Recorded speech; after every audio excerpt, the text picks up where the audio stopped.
ॐ स्थापकाय च धर्मस्य सर्वधर्मस्वरूपिणे अवतारवरिष्ठाय रामकृष्णाय ते नमः।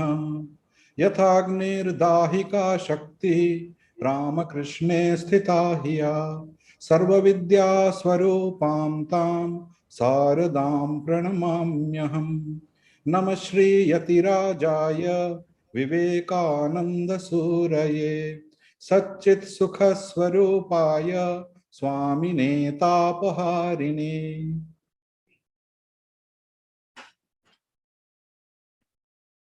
At the outset, I offer my pranams to all the revered Swamijis who have joined us virtually.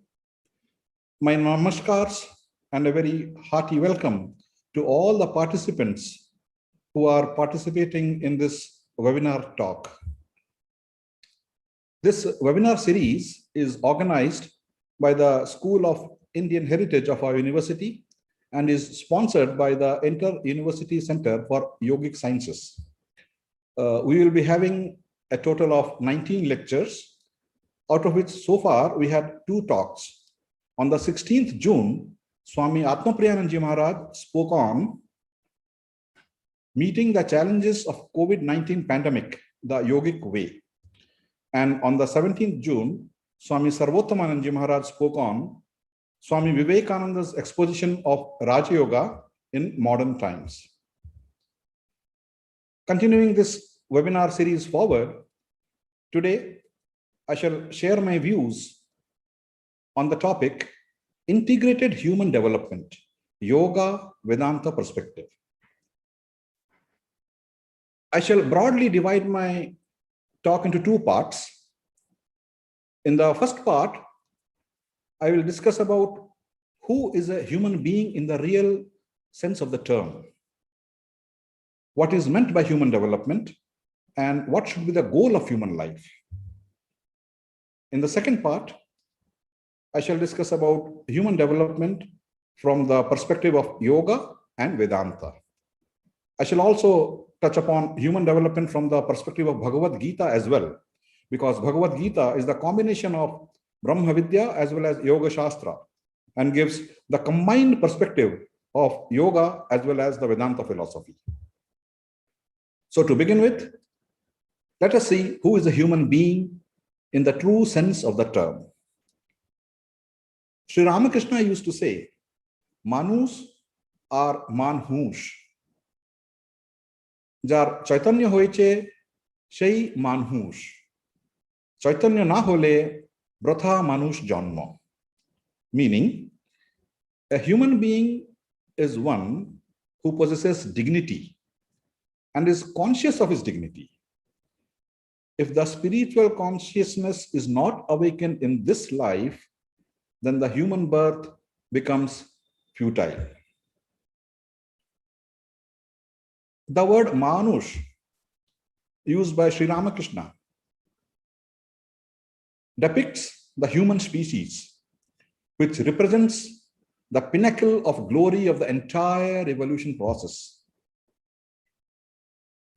The process of evolution, right from the single-celled amoeba till it reaches the human level, involves physical and biological evolution.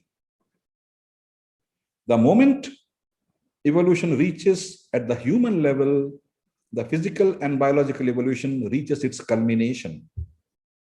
From here on, no more external evolution at the physical level. Evolution takes an inward turn, and all growth and development that happens in a human being is at the mental, intellectual, moral, and spiritual level. That internal development is what is called human development. In a human being, the cerebral system is capable of experiencing higher visions and pursuing nobler aims. But still, it largely functions at the sensate level in the case of most people.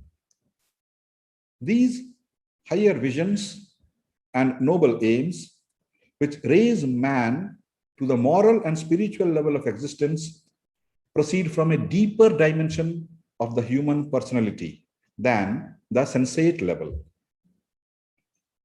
So long we do not strive for freedom from the sensate level, from the over-dominance of our sense organs on us, and keep ourselves engaged only in hedonistic pursuits, we remain a mere animal in a human frame. What differentiates a human being from the subhuman species? There is a saying, Ahara nidra bhayamaithunam cha samanya etat pashubhir naranam dharmo hi tesham adhiko visheshaha dharmena hina pashubhi samanaha. Eating, sleep, fear, and procreation. These features are common between human beings and animals. It is the dharma, the inner conscience, the discrimination of what is right and what is wrong. That is the special quality of the human beings. Devoid of this dharma, human beings are no different from the animals. They are similar to the animals. So, when we talk of a human being in the real sense of the term, we talk in terms of the emergence of the moral man, the ethical man, and the spiritual man through the practice of discrimination and inner discipline.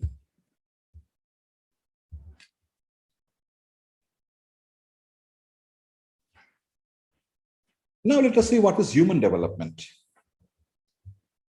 Actual human development begins when we start listening to the inner conscience, when we use the discriminative faculty of what is right and what is wrong, when we strive to achieve freedom from our senses and proceed towards a higher life, actual human development begins. In our day-to-day life, we come across situations where we need to make an important decision in choosing between two mutually exclusive situations, the preferable option and the pleasurable option. The Katha Upanishad beautifully puts it, Anyat shreyonya dutaiva preyaha te ubhe nanarthe purusham sinitaha tayoho shreya adadanasya sadhur bhavati hiyate arthat yau preyo vrinite. The term preya means that which is pleasurable, which is pleasant and immediately attractive. The term shreya means that which is preferable, which conduces to true welfare, which is ultimately beneficial in the long run. Preya is happiness arising from organic satisfactions, arising from the titillation of the senses. If a man considers this as the be-all and end-all of life, man abandons himself to a round of sensory stimulations. He loses his independence and even surrenders his selfhood, in which alone consists his being a human being. Getting stuck in a round of pleasures, man falls away from the positive evolutionary direction, which is greater awareness and life fulfillment. He remains a biological organism and misses his spiritual direction and goal. Human development begins with parting from preya and entering the path of shreya. From then on, man ascends from the organic to the mental dimension and gradually to the spiritual dimension of his being. The sense organs and the mind of an individual are always prone to have an outgoing, pleasure-seeking tendency because they're programmed in such a way that their basic nature, their intrinsic characteristic is to have an outgoing tendency. Therefore, a man perceives only things outwardly and not the inward self. The Katha Upanishad says, Paranchikani vyatrinat swayam bhuhu tasmat parak pashyati nantaratman kaschit dhiraha pratyagatmanam aikshat avrita chakshuhu amritatvam icchan. The creator, the self-born Lord, created the sense organs, including the mind, with an inherent defect. What is that defect? They all have an outgoing tendency. Therefore, a man perceives only things outwardly, not the inward self. It is only a certain section of wise people who are desirous to lead a higher life. They turn the senses and mind inward and realize their true divine nature. In the evolution of the sense organs, from the simple unicellular organism to the complex multicellular human body, there is a gradual increase of awareness. But this awareness is awareness of the external environment only. Knowledge at the level of sense organs is always knowledge of the external world. Till the time a person pursues only external pleasures, he is merely a candidate to humanity. He is not human yet in the real sense of the term. We proceed along the path of human development when we say no to the freedom of the senses.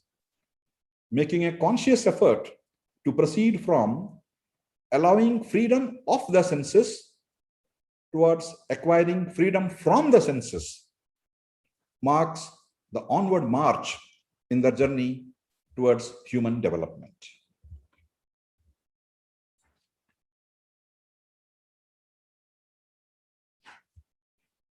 Another aspect of human development is that as we develop from within, we become more and more unselfish. As we grow from within, we gradually expand from being a self-centered, selfish individual. Sri Ramakrishna used to say that the ego, which binds one down to one's genetic system and makes a person self-centered, selfish, and individualistic, is called the Kacha Ami, or unripe I. He spoke of an interesting parable. There lived a family comprising of many children of varying age groups. One day, the father went to the market and procured some fruits. After he returned home, one of the children met him and asked, "Baba, Baba, what have you brought?" The father took out one mango from the bag and gave it to the child. Immediately, the child took the mango, went to one corner and ate it. After eating the mango, he wiped his face nicely and then went to the courtyard and joined the other children as if nothing has happened. Another day, again the father got some fruits from the market. This time another child, younger than the earlier one, met him and asked, "Baba, Baba, what have you brought?" To the second child also, the father gave a mango. Upon receiving the mango from the father, the second child cheerfully ran to the courtyard where other children were playing and screamed with excitement, "All of you, come here and join me. I have got a mango. Let us all enjoy it together." He shared the mango with all the children. Now the first child, who quietly ate the mango alone and wiped his face to conceal his act before joining the other children, was tied down to his genetic system. His ego was the unripe ego, Kacha Ami. He could think only of himself. He could not expand beyond himself. Whereas the second child, who, upon receiving the mango, cheerfully shared it with all other children, was unselfish. He could expand beyond himself. He could experience the oneness with all other children. His unripe ego has developed into ripe ego, Paka Ami. An individual with a Kacha Ami or unripe I is petty-minded, egotistic, and unable to live and work with others. He is a source of constant trouble to himself and all around him as well. The Kacha Ami must develop into a Paka Ami, ripe I. When the little I expands, it experiences its oneness with everybody else. Until this little I is overcome and a larger I manifests in us, we remain a stunted individual. Real human development takes place when we get transformed from being an egocentric individual to a geocentric individual.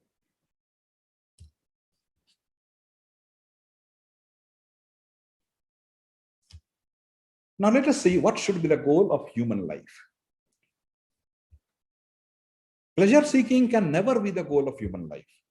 It may be the goal of sense-driven subhuman species, but certainly not of a human being.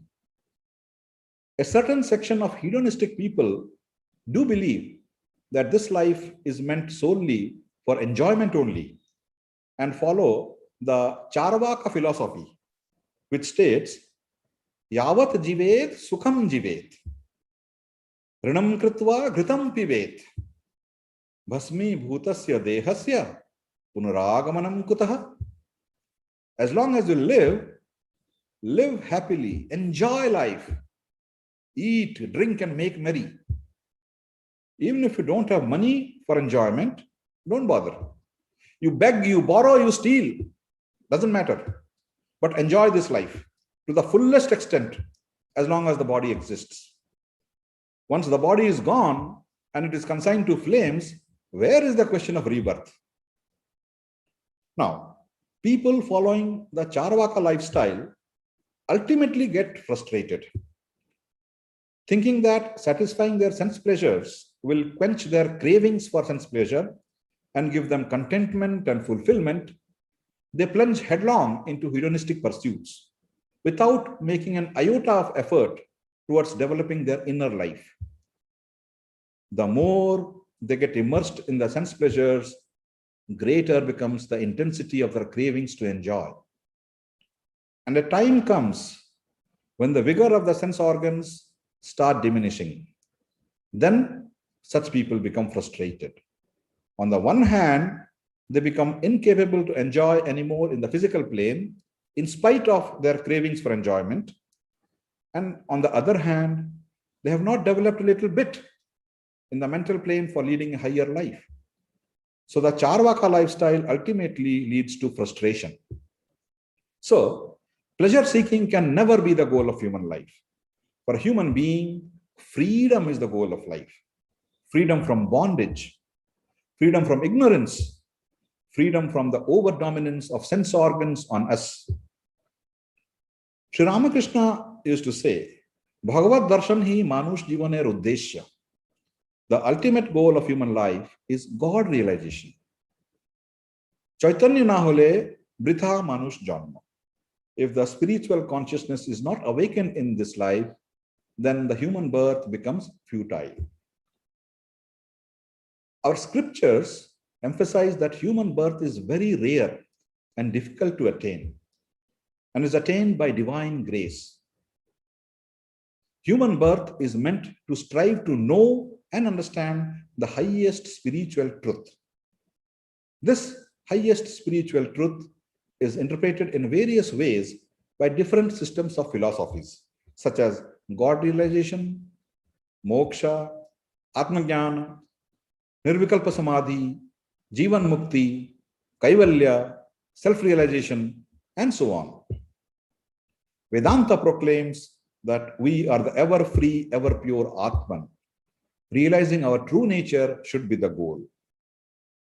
According to yoga, our natural state is being blissful.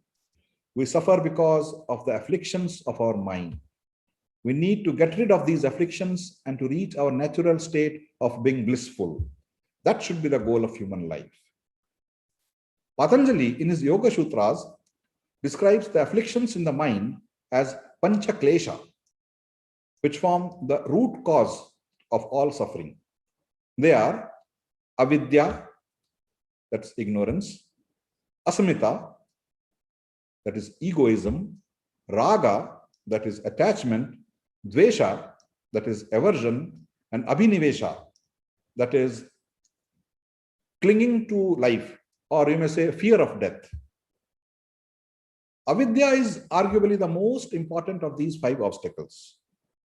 Ignorance of our true nature produces the most intense kind of suffering, as it creates a sense of separation from all other beings. Avidya shows us the world through a veil of ignorance.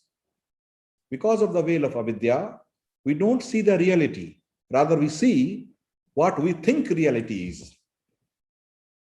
Avidya gives birth to all the other kleshas, which cause fear, pain, and sorrow. From ignorance comes a dualistic perspective of myself and others. This is called asmita or egoism, a sense of I, me, and mine. It makes us forget that we are all connected. Asmita leads to strong attachments. When we are attached to our desires, we experience strong craving or raga, which leads to suffering when all is not exactly as we wish it to be. Being controlled by raga, the cravings, ultimately causes aversion, the tendency to lean away from the things which we find unpleasant. This is called dvesha. Dvesha perpetuates a persistent and nagging sense of discontent. Because of attachments, desires, and aversions, we fear change and tend to cling on to this life. This clinging on to this life, fearing death, is the final obstacle, abhinivesha. The goal in our life should be to get rid of these afflictions of the mind and reach our natural state of being blissful.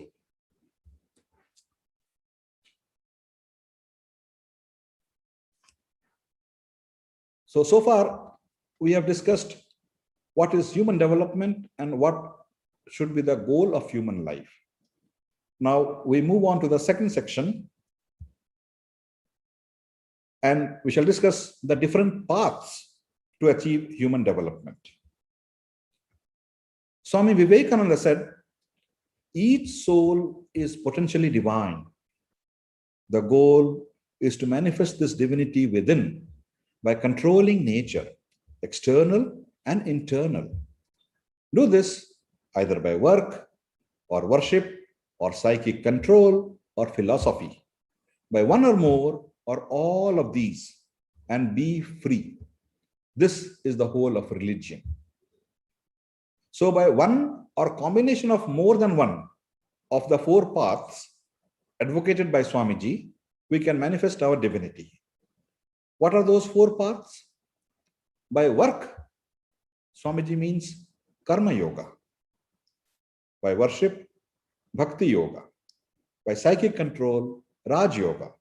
And by philosophy, Jnana yoga. I shall first take up the path of yoga, that is Raj yoga. Raj yoga is generally referred to as the Ashtanga yoga of Patanjali.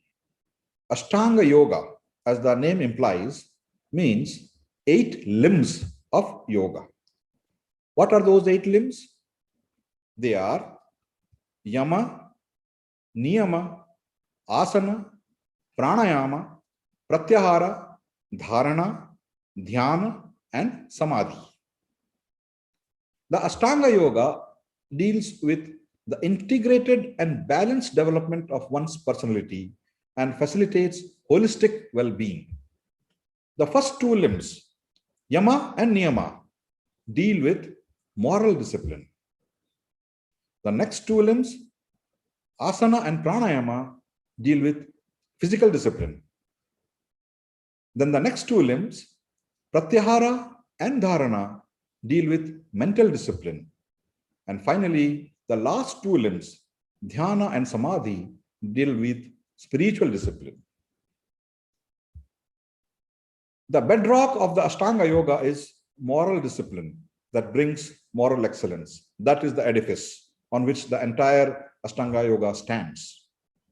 Then comes physical discipline that leads to physical fitness, which is followed by mental discipline that leads to mental equilibrium. And finally, spiritual discipline that leads to spiritual awareness of the self.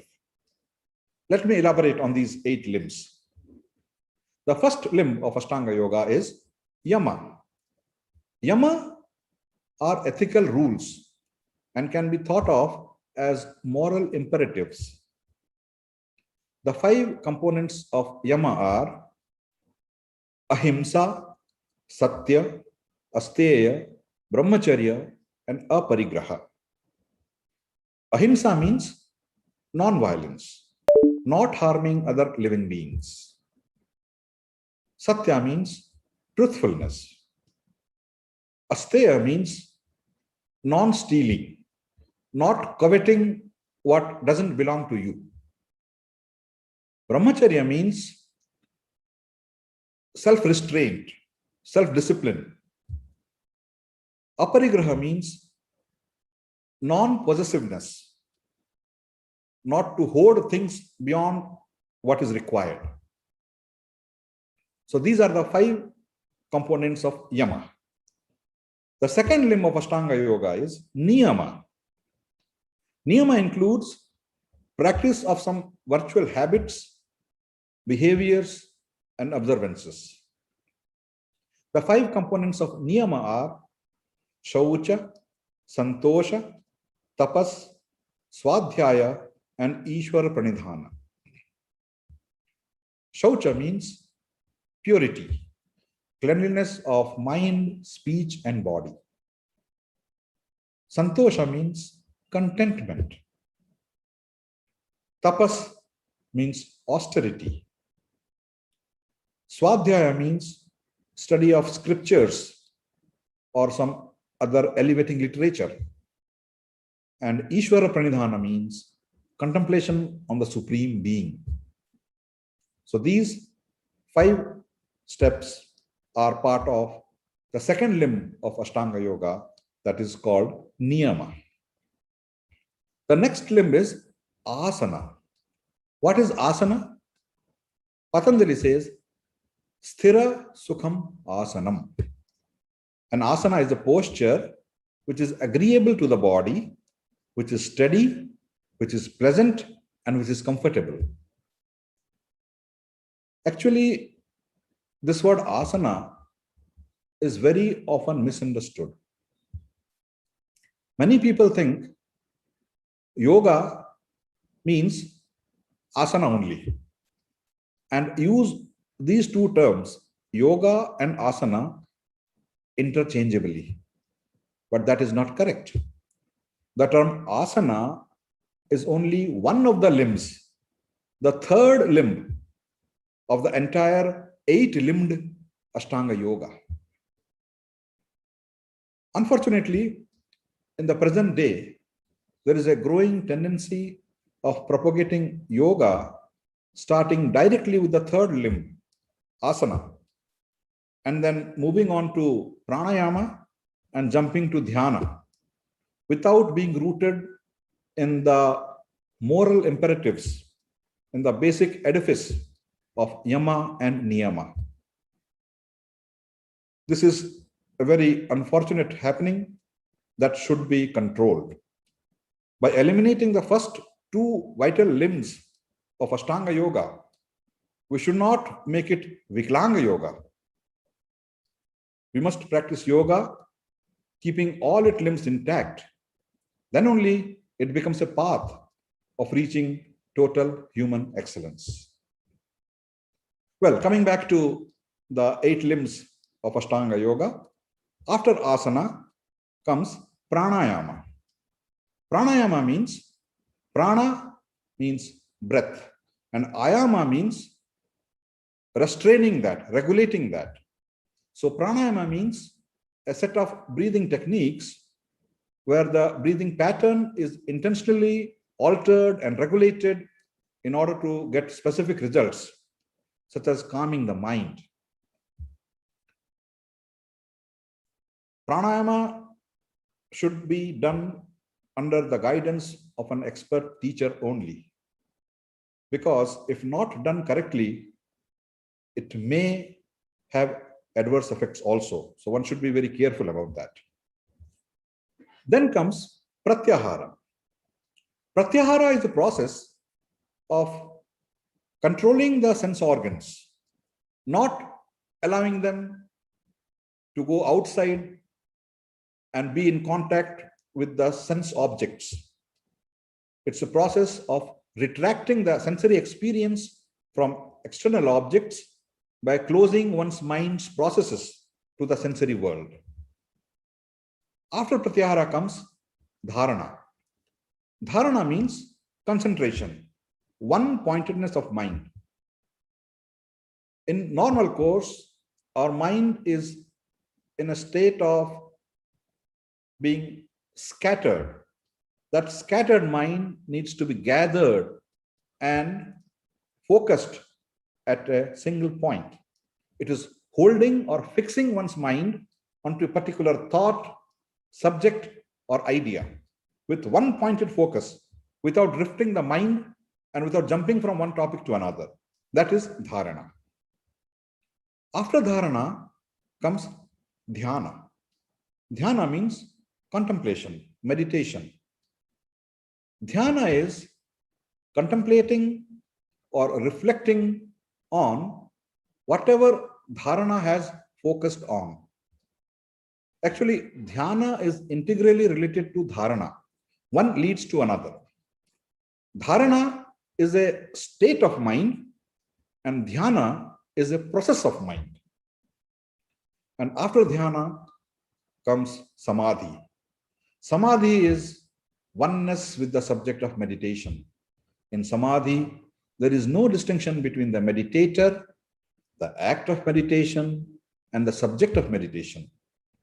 Samadhi is that spiritual state when one's mind is so absorbed in whatever it is contemplating on that the mind loses the sense of its own identity. The thinker, the thought process, and the thought fuse with the subject of thought.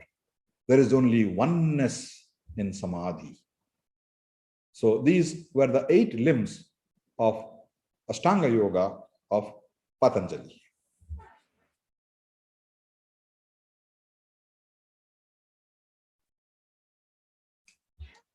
Next, we shall discuss about another path of manifesting our divinity, which Swamiji talked about, and that is by work.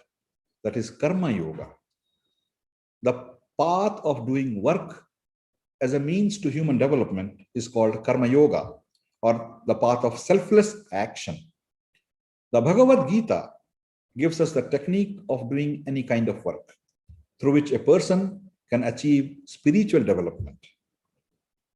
Sri Krishna explains that by doing selfless work, gradually we expand from the little self that is contained in the organic system and feel spiritual oneness with others.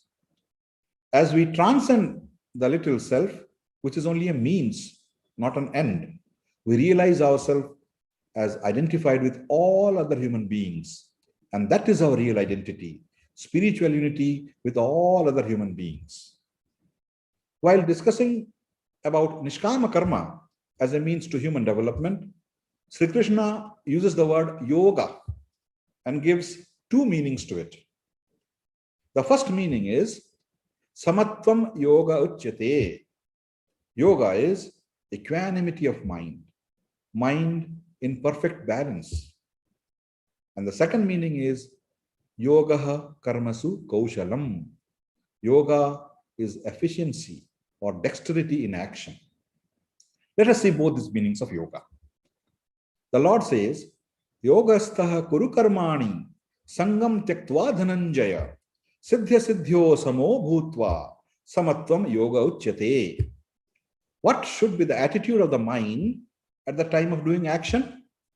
The Lord says, being steadfast in yoga, O Arjuna, perform actions, abandoning attachment, remaining unconcerned as regards to success and failure. This evenness of mind is known as yoga. So what is yoga? Samatvam is yoga. Equanimity of mind, the mind in perfect balance, is called yoga. What should be the point of view during doing work? Yogastha Kuru Karmani. Do actions established in yoga. Sangam tyaktva, giving up attachment, which comes from the truncated self. All attachments come from that little I, unripe I. That attachment has to go. When you deny the little I, the unripe I, the large I, the ripe I begins to manifest. Therefore, siddhya siddhyo samo bhutva, becoming even-minded in siddhi and in asiddhi. Siddhi is success and asiddhi is failure. Too much depression and failure and too much elation in success is not good. Therefore, try to keep the mind even. Samo bhutva. So, yogastha guru karmani. That consciousness level from which positive actions come is called the yoga level. Do work from that vantage ground of yoga. Here, Sri Krishna is giving a profound message. Do work, but the consciousness level from which your work proceeds must be of that nature, stable and steady. That is called yoga buddhi. Buddhi established in yoga. And what is yoga? Samatvam yoga uchyate. Yoga is equanimity, balance. Every experience throws the mind into a wave. An individual has the power to control that formation of wave. If one exercises that power, he is a free person. He is really using his higher cerebral system. All intellectual growth, creative growth, and spiritual growth need this balance, this equanimity of mind.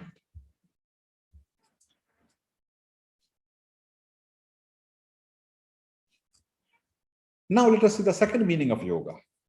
Yoga karmasu kushalam. Yoga is efficiency or dexterity in action. The Lord says, Buddhi yukto jahatiha ubhe sukrita duskrute tasmat yogaya yujyasva yogaha karmasu kaushalam.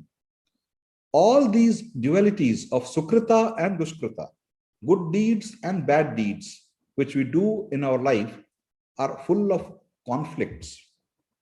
But when you rise to the level of buddhi, you go beyond these conflicting dualities. Buddhi yukto jahatiha ubhe sukrita duskrite. Tasmat, therefore, yogaya yujyasva. Connect yourself with this philosophy and technique of yoga. Get your whole mind and heart established in yoga. Then what is yoga? Yoga karmasu kaushalam.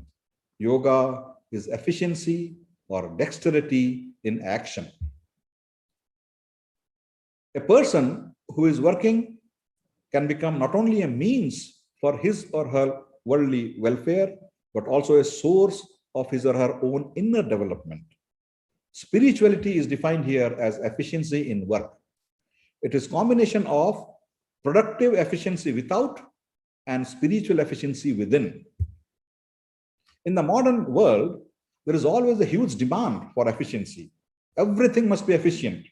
Efficient machines, efficient workers, efficient engineers, efficient managers, efficient doctors, efficient technocrats, and so on. Sri Krishna also stresses this concept of productive efficiency, with minimum effort producing maximum results. But along with this, the Lord introduces a second dimension, a higher dimension of efficiency. What is that? When you work, you change the world around you. Suppose you construct a building. You create so many industries, factories, other production houses, and the world is changed thereby. That is one result of work. But Lord Krishna emphasizes a second aspect also, which is much neglected in the modern day's world. Has that productive efficiency done any good to your mind? Has it made your mind purer? Have you become better, stronger, and broad-minded? If that is done, efficiency gets a second dimension. The work done should bring spiritual good to the worker apart from the result of his productive efficiency in terms of his earnings. It should enhance the inner life of the worker and make him or her rich within, peaceful and fulfilled. In this way, Sri Krishna defines the yoga taught in the Gita as a technique of double efficiency, quantitative, productive work efficiency outwardly, and qualitative, personal or character efficiency inwardly. These two must go side by side. So to summarize how the work done becomes yoga and a means of higher development: 1. Work done from the state of samatvam, equanimity of mind in perfect balance. And 2. Work done with double efficiency, quantitative, productive work efficiency outwardly, and qualitative, personal or character efficiency inwardly. Work done in these two ways becomes a means to integrated human development.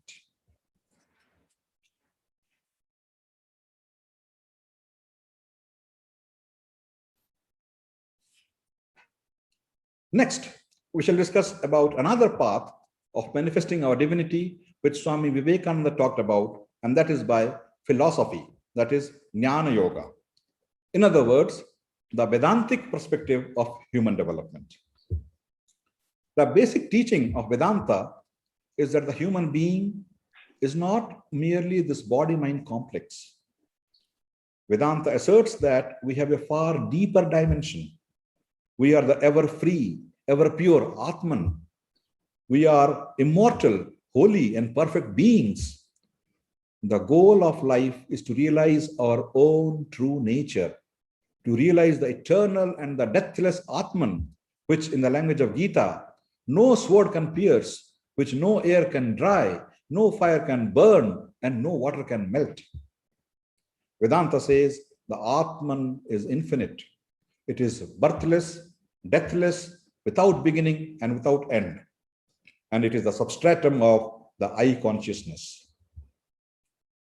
Though our true nature is the immortal self, the ever-free and ever-pure Atman, we, in a way, get hypnotized because of ignorance and consider ourselves as a mere body-mind complex.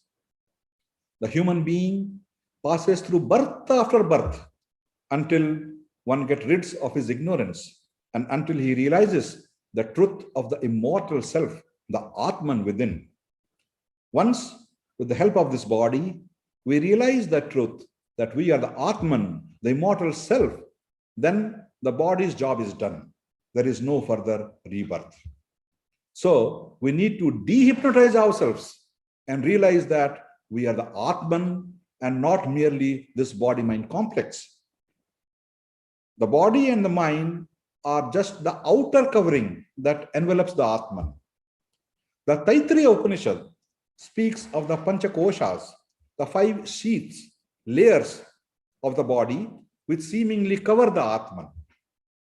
They are the Annamaya Kosha, the food sheath, the Pranamaya Kosha, the vital energy sheath, Manomaya Kosha, the mind sheath, Vijnanamaya Kosha, the intellect sheath, and the Anandamaya Kosha, the bliss sheath. The Atman is behind the Panchakoshas. The Panchakoshas hide the Atman. To realize the Atman, these koshas or sheaths are required to be systematically removed. The Atman can be realized after removal of the 5 sheaths through the process of negation. Let us briefly see about these 5 sheaths which envelop the Atman. The outermost layer, the Annamaya Kosha, the food sheath, is a representation of the gross physical body, considered as primitive and the least powerful part of the persona. This sheath is regarded as the medium of enjoyment for gross objects through the physical senses and is concerned with our physical existence. Its qualities are birth, growth, change, death, and decay. The second covering of the self after Annamaya Kosha is the Pranamaya Kosha or the vital sheath. This consists of the 5 pranas and the 5 karmendriyas. The 5 pranas are prana, vyana, apana, udana, and samana.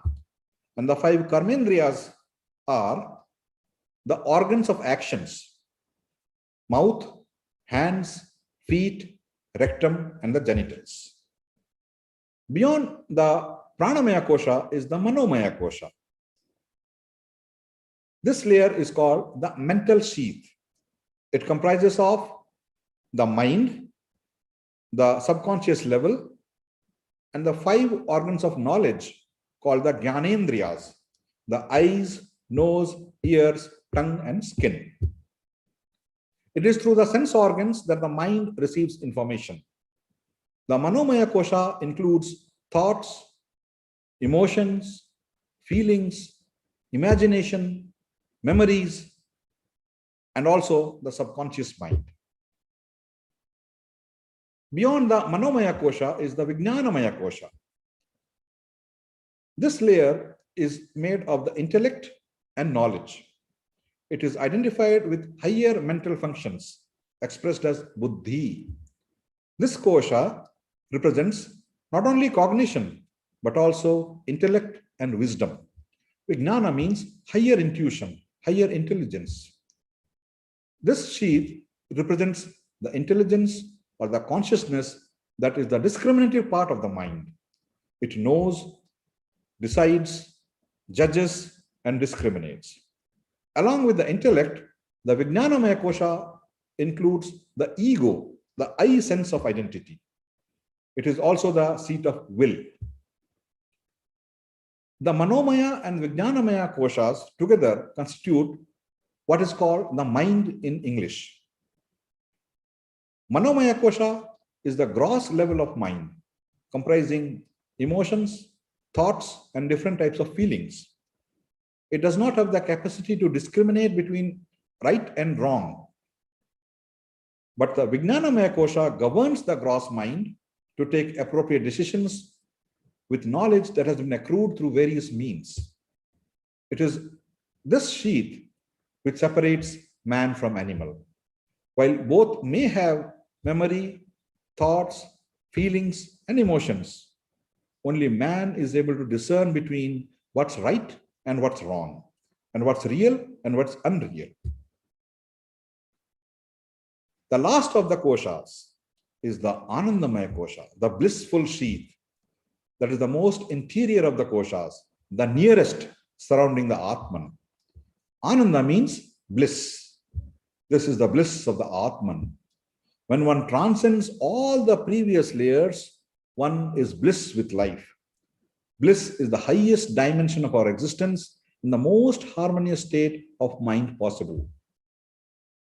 So that was a brief account of the 5 sheaths that envelop the Atman as described in the Taittiriya Upanishad. The Atman is behind the Panchakoshas. True human development happens when we try to move away from the Annamaya Kosha. Our effort should be to remain most of the times in the Vijnanamaya Kosha and progressively move into the Anandamaya Kosha, which is nearest to the Atman.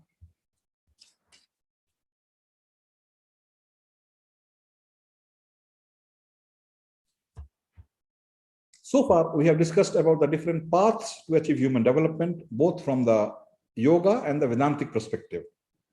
In order to achieve human excellence, one may pursue any one of these paths or the combination of more than one path that suits one's temperament. Having got the human birth, which is so rare to achieve, we must earnestly strive for reaching the highest state in this very life itself. Sri Krishna says, Shaknoti ihaiva hya sodhum prak sharira vimokshanat kamakrodhut bhavam vegam sayukta sasukhi naraha. One who can withstand in this life before the liberation from the body, the current arising from sensory cravings and anger, he or she is a yogi. He or she is a happy human being. Shaknoti, who is capable, ihaiva, in this very life, in this very body, not in some heaven, sodhum, to withstand. Withstand what? Vegam, the tremendous current. What kind of current? Kama Krodha Udbhavam, arising from Kama and Krodha. Kama is sensory craving and Krodha is anger. These are powerful forces which can destroy an entire life. After death, nothing can be done. We can achieve this before death only. Prak means before. Sharira, Sharira Vimokshanam means liberation from the body. There is no question of any post-mortem achievement. Ihaiva, ihaiva, here itself, here itself. If you are able to do so, sa yuktaha, he or she is a yogi. Sa sukhi naraha, he or she is a happy human being. If genuine happiness is to be sought after, one has to achieve this particular strength to withstand the currents that take us this way and that way, make us mere slaves of various forces acting within ourselves. When we are enslaved, our freedom goes away completely. And without freedom, happiness and tranquility of mind is out of question. In our day-to-day life, we experience every minute that we are subjected to these emotional energies of Kama and Krodha. We have to handle them, and we have to handle them ourselves. Nobody else can do it for us. This is what we have to try and achieve by our own efforts. Therefore, Sri Krishna says, Uddharet Atmanam Atmanam Na Atmanam Avasadayet Atmaiva hi Atmano Bandhuhu Atmaiva Ripuratmanaha. Let a man raise himself by his own self. Let him not debase himself. A person is himself his friend. A person is himself his enemy. The Lord says, have that positive attitude. Raise yourself by yourself. You only are your own friend, and you can also be your own enemy.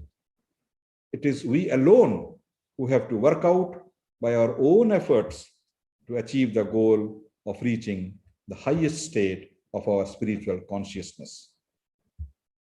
So I pray to the Almighty Lord that He showers His grace in abundant measures on all of us, and we all sincerely strive towards awakening our spiritual consciousness and achieve human excellence in this very life itself.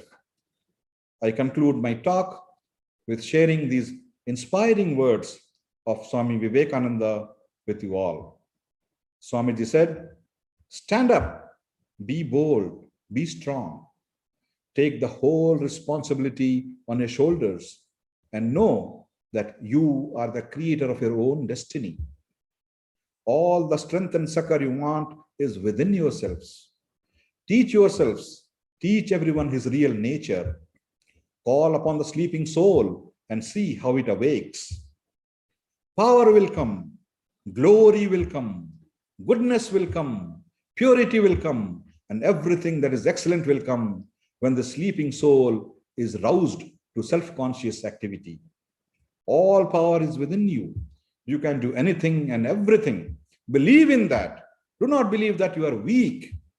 You can do anything and everything without even the guidance of anyone. Stand up and express the divinity within you. Arise, awake, wake up yourselves and awaken others to achieve the consummation of human life before you all pass off. Uttishtata, Jagrata, Prapyavaran, Nibodhata.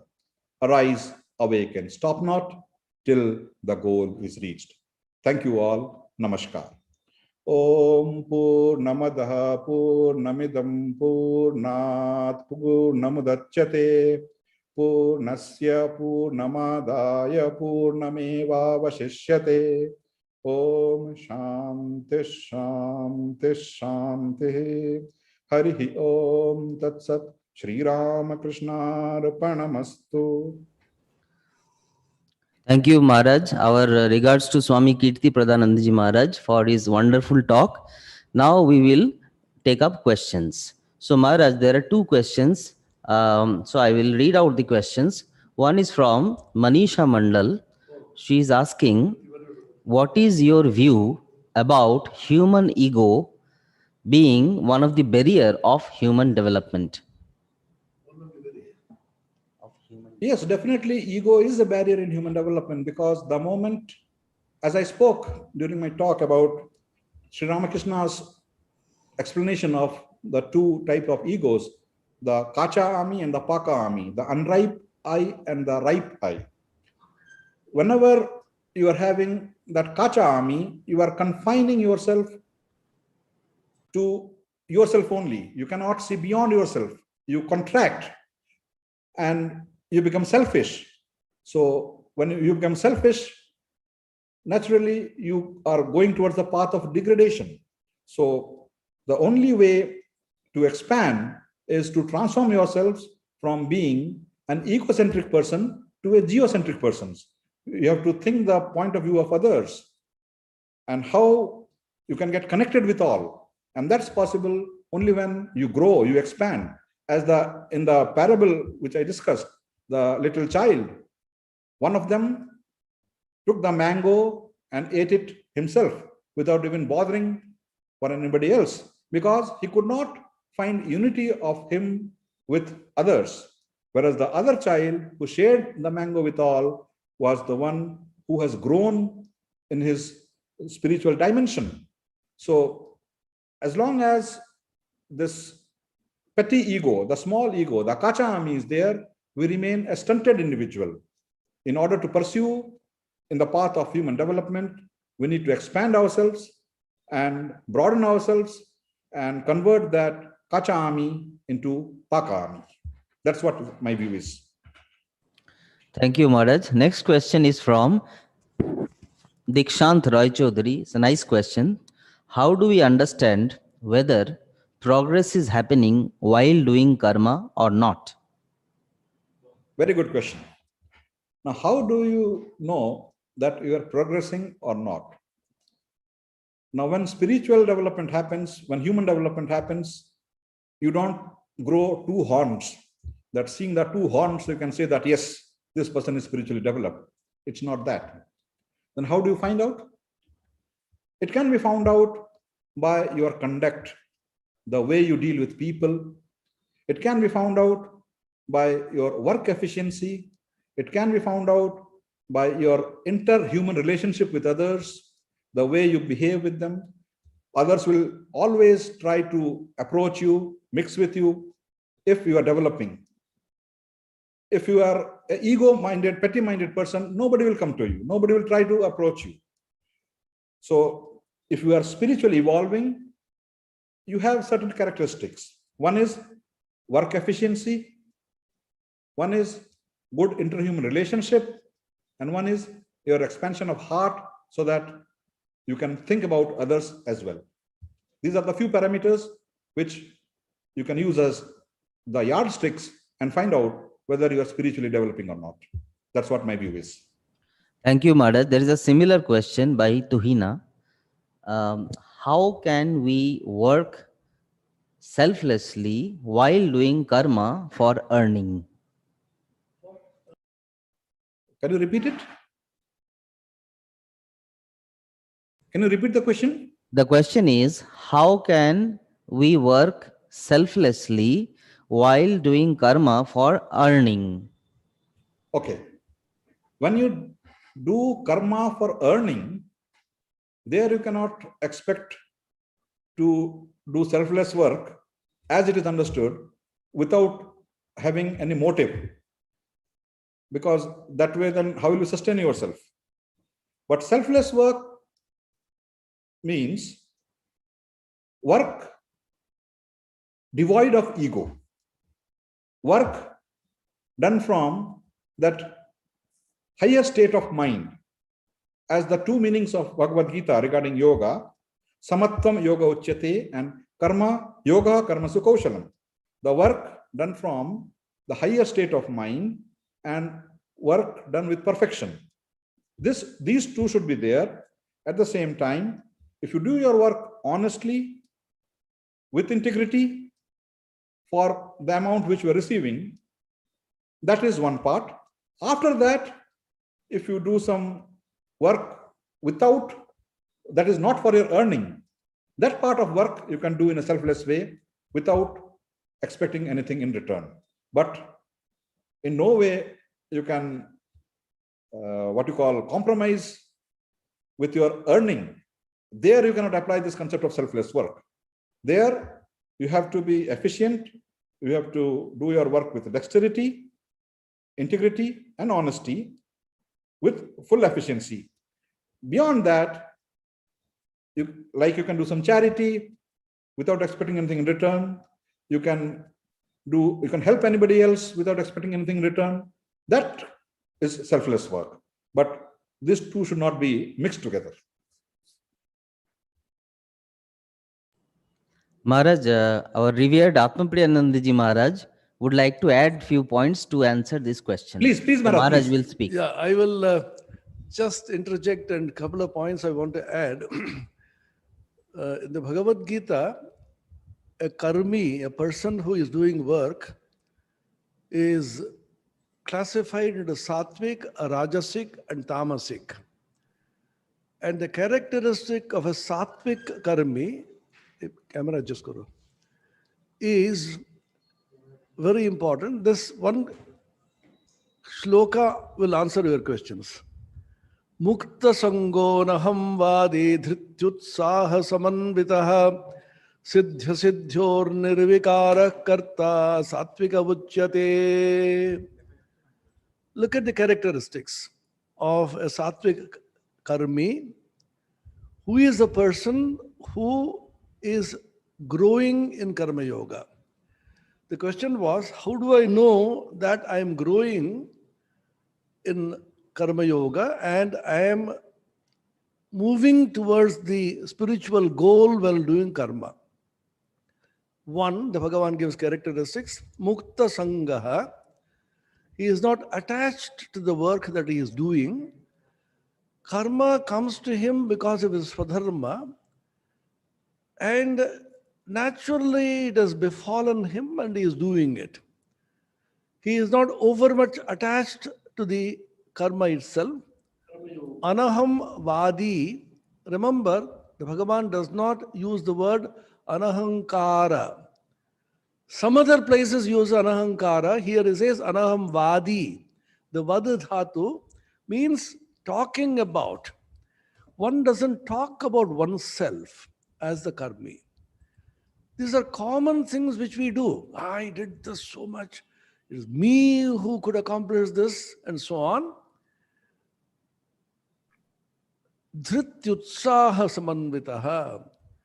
Usually, if you do not talk about yourself and if you are not passionately attached to work, you lose enthusiasm in work. Utsaha. And even if you're enthusiastic, after some time, you lose grip over activity and you become slightly indifferent to the work. The dhriti, the tenacity by which you hold on to karma, that gets loosened because anyway, I am not the karta, I cannot talk about myself. So like a cog in the wheel, mechanically you do it because you are supposed to do it. You are not enthusiastic about it. Bhagavan says, can you combine these three? Mukta sangaha, without attachment to karma and the karma phala. Anaham vadi, not talking about oneself as the karmi, but endowed with the dhriti, tenacity of purpose, and utsaha, enthusiasm. So 1, 2, 3, 4. The fifth characteristic, siddhya siddhyor nirvikaraha. If siddhi comes, success, he is not elated. If asiddhi comes, failure, he is not depressed. The great example is given of Bhagavan Ramachandra. Tulsidas writes, Prasannatam yanagata abhishekata tathanamamlo vanavasa dukkhata mukham Shri Raghunandanasya me tathastuta manjula mangala pradha. Oh Rama, come here. You are going to be anointed the king tomorrow. Get ready. Rama was absolutely calm. No elation, no depression, nothing. Just take it as it comes. After a couple of hours, again he was called. Oh, your anointment as a king is cancelled. You have to go to the forest for 14 years. He was absolutely unperturbed. It is not easy, of course. Can you remain absolutely tranquil? When can you do that? When you know that you are not doing it. Either take the path of karma, as Kirtiprabhu beautifully explained, either you take the path of bhakti, the Lord is doing everything through you, Ishvara sarvabhutanam hriddeshe arjuna tishtati, brahmayan sarvabhutani yantra rudhani mayaya, the Lord sitting in the heart is accomplishing everything. Or take the path of jnana, naiva kinchat karometi yukto manyeta tattvavit, pasyan sranvan sushan jigran, etc. in the Gita. The Atman is the Nishkriya Atman, is not doing anything. The mind and the body and the senses alone are doing. Either take hold of jnana or take hold of karma, take hold of bhakti for doing the karma yoga. So the signs which the questioner was asking about, how do I know? 1, Mukta Sangaha, 2, Anahambadi, 3, Dhriti Utsaha Samanvitaha, 4, Siddha Siddhyor Nirvikaraha. So make a chart. How much is the score that you get? All of these. You have 4 papers, 100 marks each. Every day you mark how much you have succeeded in this. It is not easy. If you fail, then you become depressed and you do so much good to somebody, that fellow betrays you, he talks ill of you, then you get completely devastated. Even a great philanthropist like Vidyasagar, towards the end of his life, he became so frustrated because whomsoever he helped, they all went against him. So much so, it seems he used to say, somebody said, hey Vidyasagar, that fellow is vilifying you, is calumnizing you. Oh, is it so? I can't remember to have done anything good to him. Why is he doing it? So can you take it? You can take it only if you know that I just did as an instrument in the Lord's hands. Good, bad, indifferent, all the phala belongs to Him. Thank you. Maharaj, one more question from Dr. Partha Krishna Ghosh. Is there any relation between Pancha Karmendriya and Pancha Tattva?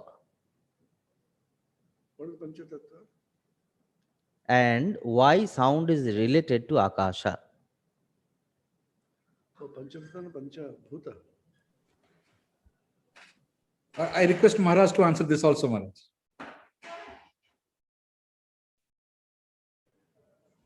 See, the Pancha Tattva, I don't know what the questioner means by Pancha Tattva. He means perhaps Pancha Bhuta.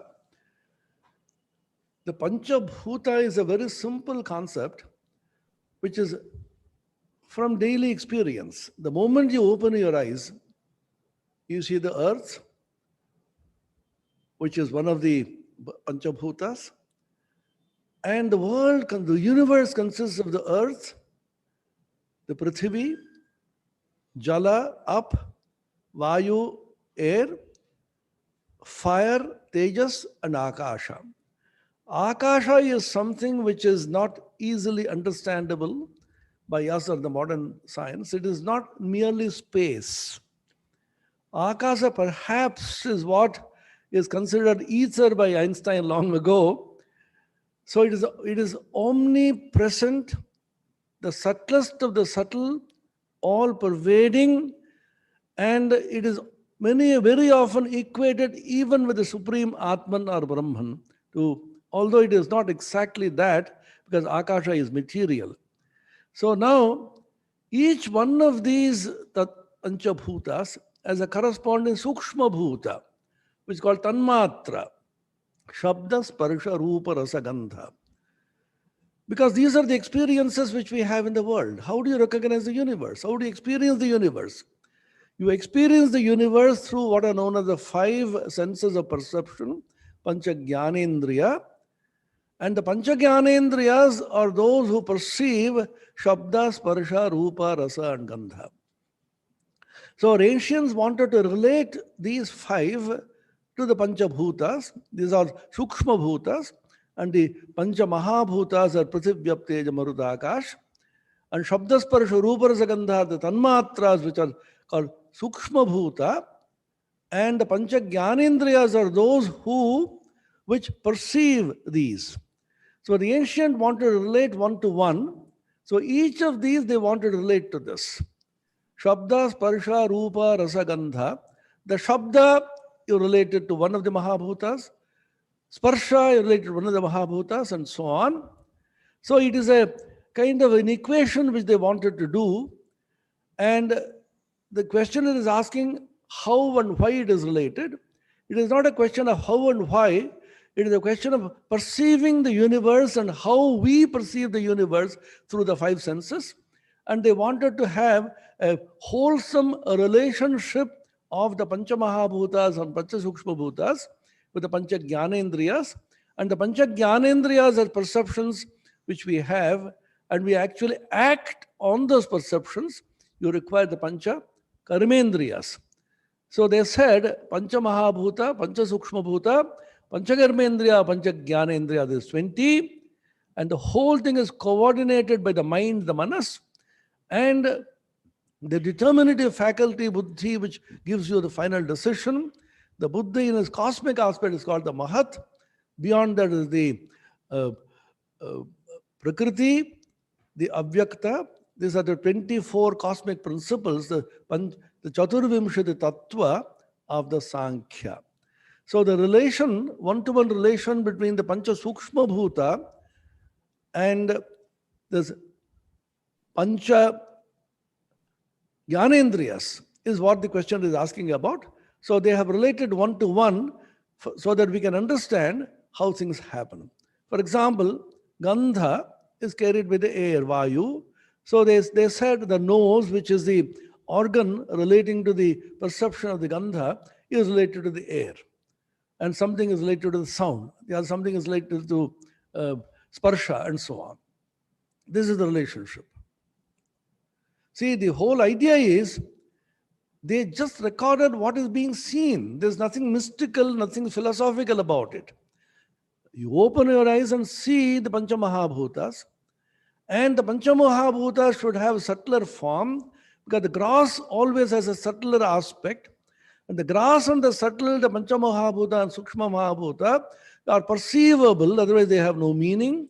The perceivability comes from the Pancha Jnanendriyas, and Pancha Jnanendriyas perceiving are impelling the Pancha Karmendriyas to function.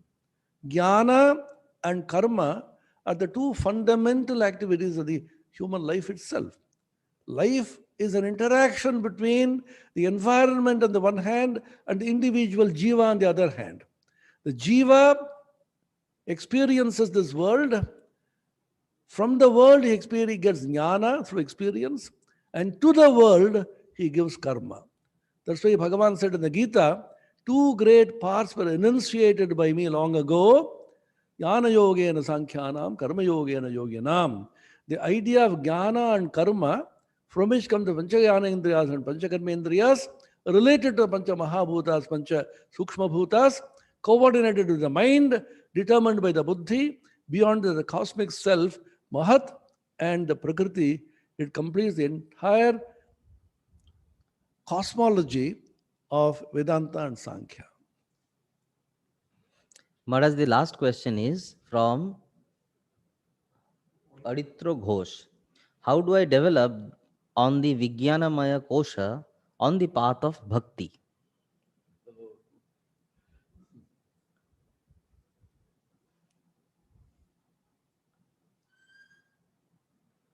I'll answer this question again. Actually, seems to be, who is that person? Aditya Ghosh. See, he seems to be a good sadhaka. So the Vijnanamaya is the Jivatma. And the Vedanta Sara says it is Vyavaharika Jiva. Now, only when you realize the Vijnanamaya, for the first time you understand yourself to be a spiritual entity apart from the body mind. Notice this carefully. Only when you enter the Vijnanamaya do you realize for the first time that you are a spiritual entity apart from the body and the mind. Spiritual life begins there. Now, there are two parts. The moment you realize yourself the Jivatman and the Vijnanamaya, you know you are the spirit, and there's a tremendous longing which comes to you to understand what is the relation between this Vijnanamaya, the individual self, and the cosmic self, which is the Paramatma. So you can't be drawn to God, who is the spirit, unless you realize yourself first as the spirit. Swami Vivekananda talked about worship of the spirit by the spirit.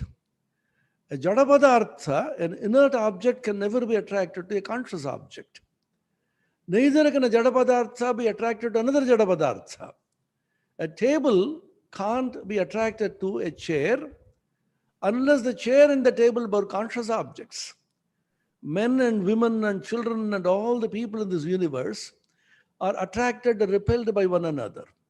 So only a conscious object can relate to the another object through attraction or repulsion. So unless you realize yourself as the Atman, the Jiva Atman, the individual self, you can't relate yourself with the Paramatman or God. Now, the Jivatman longing to realize the Paramatman as God, Saguna Brahman, is the path of bhakti. Ramanujacharya says for the first time you realize that you are the Jivatman and you long to become or understand the Paramatman relationally. There are several kinds of relationships. Either you feel yourself as separate, you are a child of God, you think of God as your child, various kinds of bhavas. Or you think of yourself as a part of God, as Ramanuja said. Or, as Shankara said, you expand yourself and realize you as consciousness, which is the Jivatman, and the Paramatman, which is the infinite consciousness. If you take away the upadhi or the limiting adjuncts of Ishvara and the limiting adjuncts of Jiva, the consciousness part of the Jiva and the consciousness part of Ishvara are one. This is Advaita. Whatever may be, so the path of bhakti is simply the tremendous attraction which the Jivatma feels for the Paramatman, and its longing to go near, constantly been in the company, ultimately the merchant.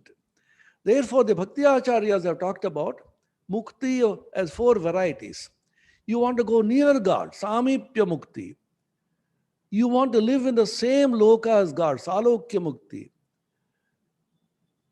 You want to become like God, the likeness of God, which even the Bible talked about.